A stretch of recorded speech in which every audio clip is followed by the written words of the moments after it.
Video Wapres Gibran Rakabuming Raka tak menyalami Menko Infrastruktur AHY belakangan menjadi sorotan.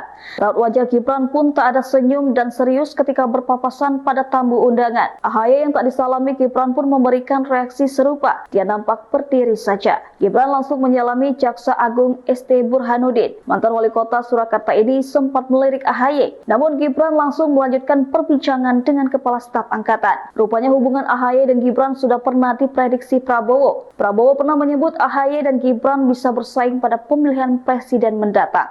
Menurut Prabowo, keduanya masih muda dan memiliki kesempatan menjadi presiden. Sekarang duduk berdampingan, nanti bisa bersaing dua orang ini, kata Prabowo kepada AHY dan Gibran yang sedang duduk berdampingan dalam Kongres 6 Demokrat di Ritz-Carlton, Jakarta Selatan pada 25 Februari 2025. Prabowo kemudian menyinggung Presiden RI ke-7 Jokowi pernah mengalahkannya dua kali dalam Pilpres, yakni 2014 dan 2019. Meski begitu, Jokowi tetap mengajaknya bergabung dalam pemerintahan. Download Tribun X sekarang, menghadirkan lokal menjadi Indonesia.